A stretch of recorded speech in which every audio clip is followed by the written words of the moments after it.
Welcome to Remembering What Matters Most, a podcast exploring what it means to live our lives based on what is most important to us. I'm your host, Susan McNamara, and today I'm with Patty Mari, friend and fellow educator. Welcome, Patty. Thanks. Good to see you today. Good to see you too. Nice to be inside where it's warm and away from the cold. Yeah, and talking about topics that personally I find really interesting and important for us as people in terms of how we move forward with the technologies and how we're using them in ways that actually uplift our lives as opposed to, either fragmenting them or somehow, bringing us into places that we actually don't even want to be going to. Yeah. And I think some of these issues are deep enough so that we have to spend quite a bit of time talking about them to find a solution that really works for us today in this time of the world, and whatever, and in the midst of everything that is happening, let's say. Yeah, in the midst of everything that is happening. And it's funny because as you were talking, I was sort of reminded about this of this woman that I had a conversation with probably like 2 or 3 years ago, and I was sort of proposing some kind of an ongoing column, that we could look at all these different angles around how the technologies were impacting us. And I remember her saying to me, well, you're going to run out of topics. Like this isn't something that's got longevity to it. And actually, I found it to be quite the opposite. So you're not running out of topics, I'm not Susan? running out of topics. Wow. And the one that I chose today is the topic of fear. Because I think that I've just run into a bunch of different situations recently, a couple with parents, a lot with my college students, where the fear that is happening for so many of us right now between, everything that's going on in the world, climate change, the ticks, the viruses and the mosquitoes, the political situation, and there's a lot of fear there. And one of the things that I'm noticing, or I guess getting more and more curious about, is when is the use of the technologies creating fear that's actually not there or not helpful for us, and when is it actually serving a real function in our lives in terms of keeping us aware of things that we would either want to be or need to be aware of? Yeah. Like, do you think it's causing more fear that people are so connected that when something happens around the globe, across the globe, I'll say, we know it almost automatically. We know it. I mean, is that causing more fear, or is it causing a sense of calm because you're so connected, you know what's happening? And so, I mean, I don't know. I think that maybe people are being tweaked constantly. You get that tweet and you read that tweet and it just, it tweaks. So the tweet tweaks you in such a way that it actually causes a little bit more stress and a little bit more fear. And I think that we're living so much in a stress response that, our adrenals are just fired up constantly. And it's hard to come down from that when it's just ping, ping, ping, ping. We're getting text and tweet and everything. And it's just hard to come down from that. Yeah, I think you're right. And I think that word tweaked is like such a great word because it just has this like twangy, activated kind of quality. And I think that there's, like so many things that we're talking about here, I don't think that there's an easy yes or no, right or wrong around this. Like, should you be following certain news? Should you not be following certain news? Does the information make you feel better? Does it make you feel worse? I think so much of this has to do with context, with our ages with the particular place that we might be in our lives at any point in time, because so we're getting this information and we're hearing about things that without the technologies we would never hear about before. And there can be a way where that feels like it's bringing us closer together. But then there's a way where, based on how the news feeds go and based on what is being pushed at us all the time, we can start to get into this mindset where everything is a danger and that the world is this perilous place and that we have to be constantly on guard. And I see this most with my college students. I've been really stunned, actually, to see how many things that they're afraid of. And even things that I would consider are just kind of everyday, normal part of being, a human being and living in the world. And I think partly that's the news feeds, but then also partly it's look at how we entertain ourselves right now. We entertain ourselves on a steady diet of fear. When you look at the shows that are most popular right now, some of the movies that are most popular. Yeah. And so this is another one of those places where, so from a yogic perspective, for instance, one of the things I'm thinking a lot about these days are the five senses and about the information that we take in. And from a yogic perspective, we would say that what we're digesting isn't just the physical food that we eat, from an Ayurvedic or a yogic perspective. What you take in through your eyes, through your ears, through all of your senses is a kind of a food. And so one of the things that I'm wondering a lot about these days is when we're either watching really extreme shows or when we're listening to the same gruesome news story 25 times, what are we taking in? What are we digesting? And how is that then really deeply impacting not only who we are, but how we feel about the world in general? Wow. Wow. Yeah. We could take the whole time to just unpack that whole scenario you just laid out. Yeah, like what if we really did think about what we're taking in across a screen as being food? And so if we just take that food analogy, we Yeah. all know that there's like beautiful home cooked meals, fresh ingredients made by somebody that you love. And then there's, the stuff that you pick up in Cumberland Farms and put in the microwave and walk out the door while you're still eating. And then there's candy corn. And then there's, And all of that is very scary food. Yeah. Yeah. Well, I do notice in my young students, because I teach K to 6, they do seem afraid a lot of things that when I was a kid, I didn't think that I had to be afraid of. Well, Like you didn't said, even know. mosquitoes. They were afraid of Yes. mosquitoes. Yep. Like we were annoyed by mosquitoes, but Right. we weren't afraid of mosquitoes. Or they're afraid of any kind of insect. Or they're afraid, I remember one girl at my school when we were going out to research, do a little research on lady slippers. And there was a young girl who was afraid to go into the woods. There is a lot of fear among children. I don't remember being that afraid of everything when I was a little kid. We were always afraid of strangers. Right. Definitely. But you have to begin to wonder, the exposure of what they're seeing across the screen. And then you have to also begin to wonder about the exposure that their parents are being exposed to as well, right? Because we know that, whether it's human being or any mammal, we're going to pass on the information to our offspring about what you should avoid and what you should move towards. And this whole, when you're talking about earlier, about the adrenals and the stress response, I think one of the things that's often lost in our culture is the stress response is an essential aspect of being a human being, that we need a strong survival-based response, but that it's only supposed to really be coming up in real life or death situations. But Yeah. now what I see an awful lot, especially with parents and my college students, is there's a kind of culturally induced fear happening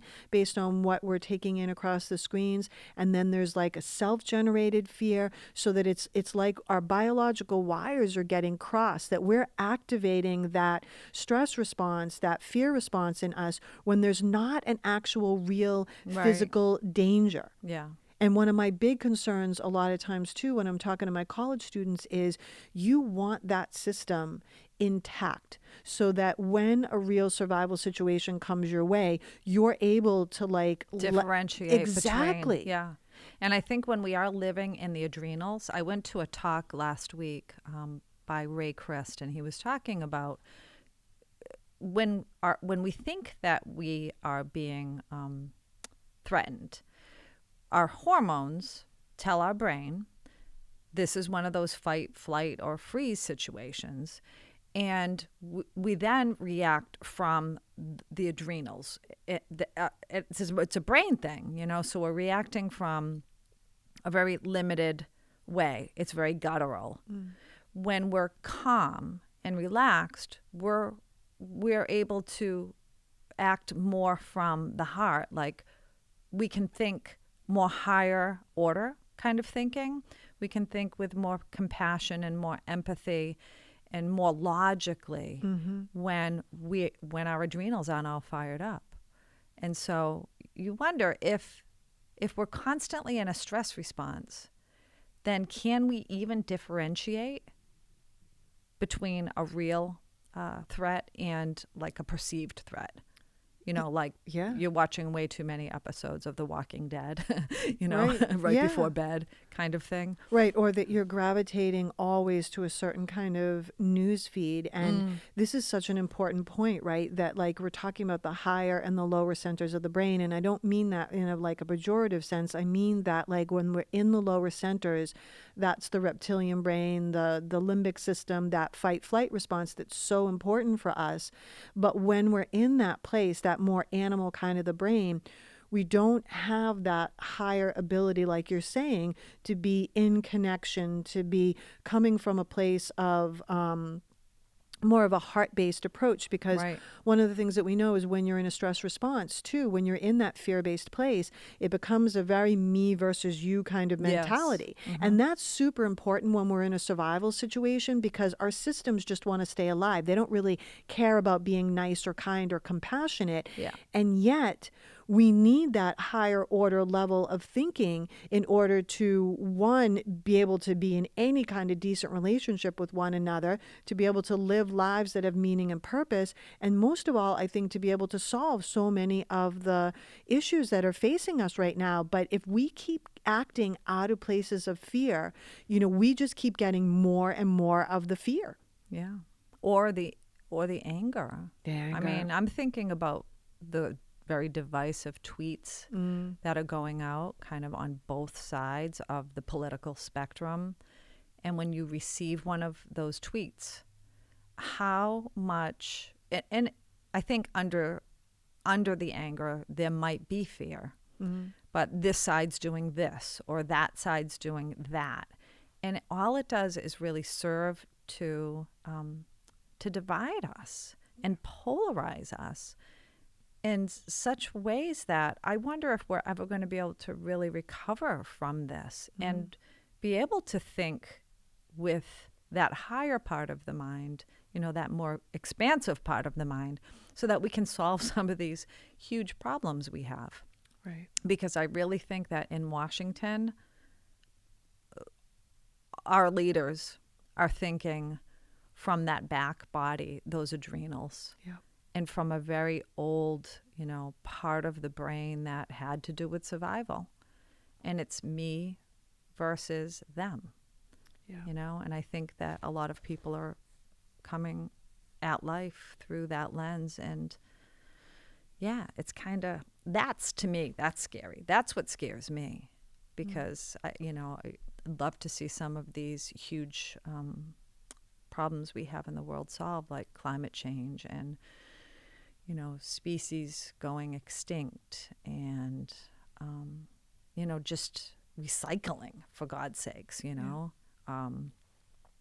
Yeah, and I Yeah. think that then that sort of, not sort of, it starts to beg the question, how do we do this? How do we start to be more discerning in terms of what we fall for, what we believe are real and legitimate fears?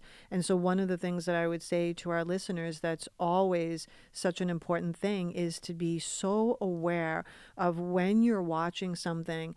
How do you feel when you're done? Because there's a difference between being informed and being frightened. Yeah. Right? There's a huge difference in Right. that. And the same thing, there's a difference between being uplifted in our entertainment and being, pulled down into this place where you just feel more afraid or more awful. And I always come back because fear is such an interesting thing. Like, you can't actually talk somebody out of fear. But what you can start to do is to notice your own experience, to notice, when and where and how and if what you're doing across a screen is raising the fear in you or is quieting that fear in you. And then I know that both you and I, and I'm assuming that this is one of the reasons why you come back to your yoga practices, that time every day is my recalibration. So it doesn't have to be yoga, it doesn't have to be meditation, but just No. what do you do every single day in this crazy, ever accelerating world where you put everything on hold? For me, and I know it's also true for you, it's getting in the woods, it's spending time with good company, right? Like, if we go back to that food analogy, Yeah. time in good company, uplifting entertainment, time in nature. Those are all things that bring us back to that set point so that you can be in the higher levels of the brain. You can Yeah. locate yourself more in the heart, more in the compassionate areas of the brain. And that requires stepping off. It requires something that I don't feel like we do well at all in this culture right now as far as the technologies. That being, we've got to create some boundaries. We've got to say, enough.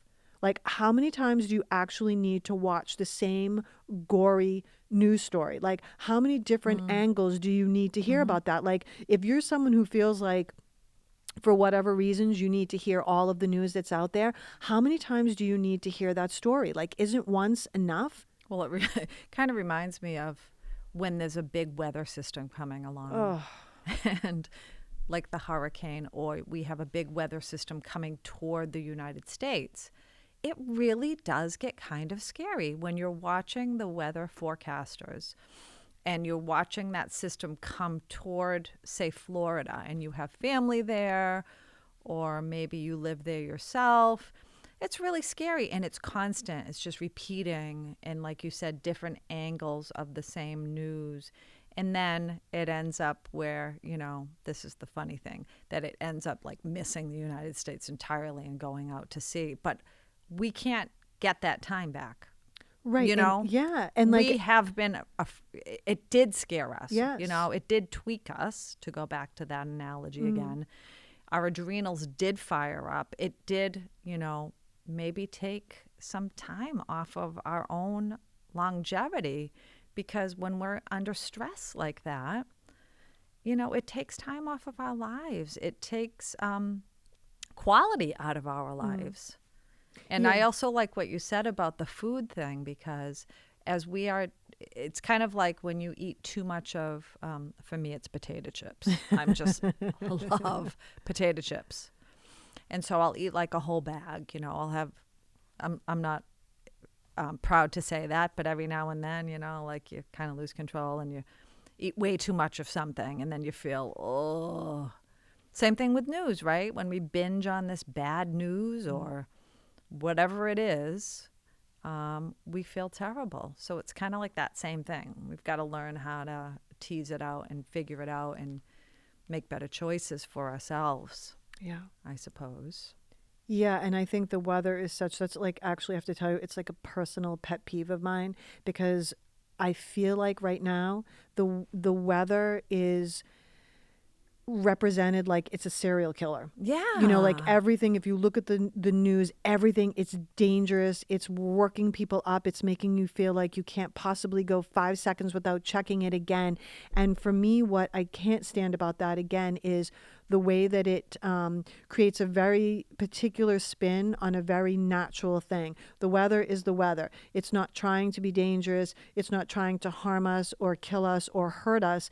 But again, the way that it's often sold to us is that it's this dangerous sort of maniacal thing that we've got to be constantly looking over our shoulder about, as opposed to having the recognition that weather is part of the natural world and it's part of being a human being. And there have been human beings forever and ever that lived with far less protection around them and dealt with the elements as they dealt with the elements. But we've gotten so removed from that we're not even having a direct experience to check in, to ask ourselves the question, is this information helping me right now, or is it just making me absolutely nuts in my mind?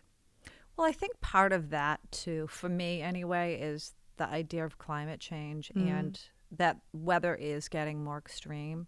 So when I see news coverage like that about extreme weather conditions, I always think it tweaks me, because I always think, oh my God, another fact that shows me that climate change is coming and it's coming fast. But it would be so interesting, right? Because there's so many different ways that we can use our attention. You know, I just heard some teacher talking about that our attention, so where we put our focus, is our most profound and powerful resource.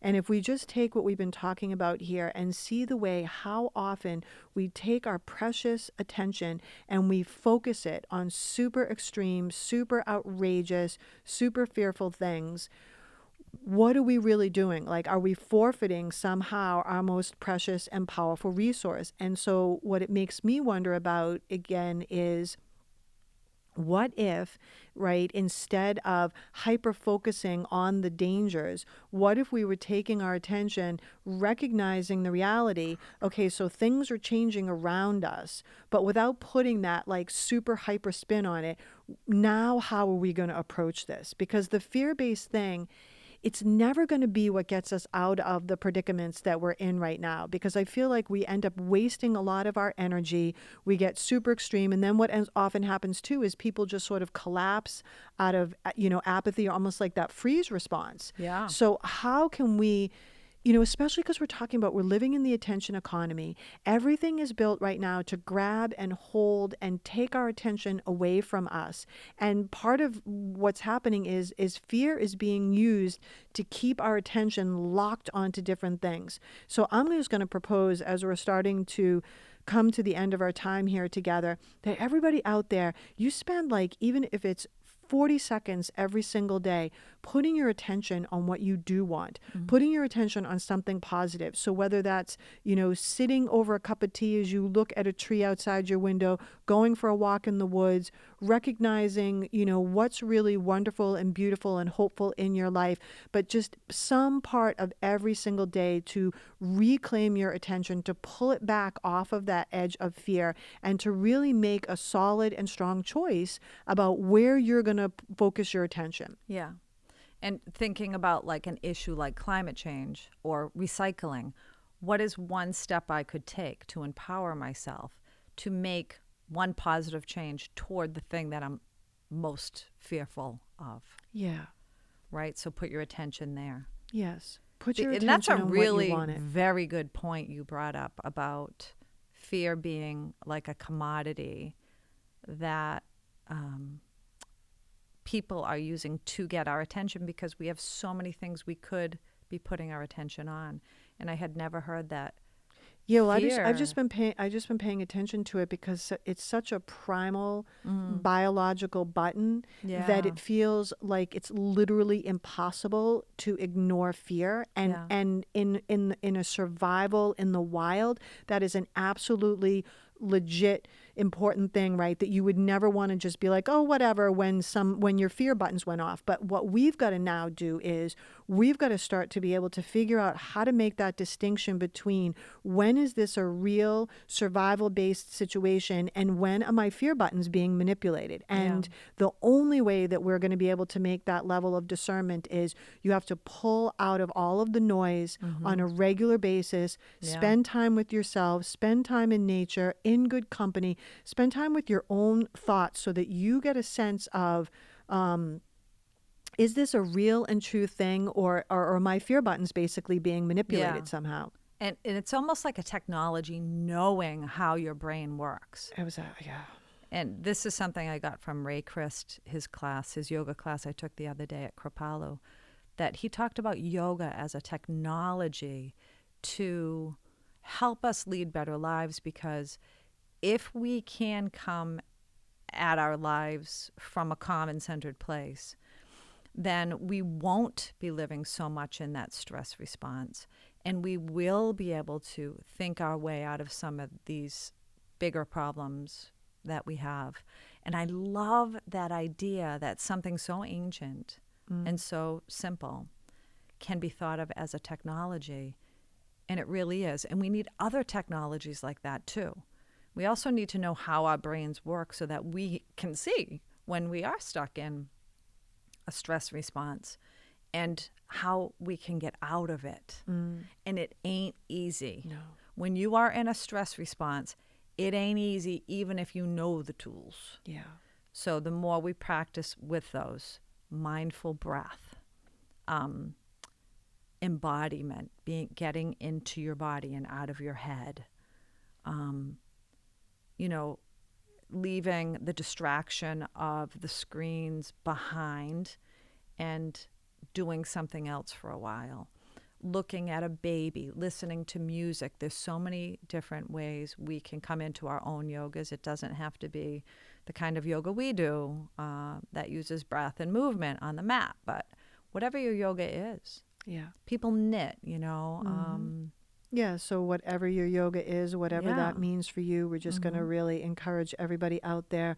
This is about, taking back your own attention, taking back your own mind, your own experience, and not allowing that to be hijacked and take you down a road that actually isn't not only not keeping you safe, but isn't sourcing your life, because we're talking here too about the quality of our lives. Yes. And so as we're coming to the end again, it's just another reminder to me about how many layers and levels that go with this topic of technology and the way that it's impacting our lives. Yeah, and I think we just really touched on it Yeah, today. just barely. Yeah. Yeah.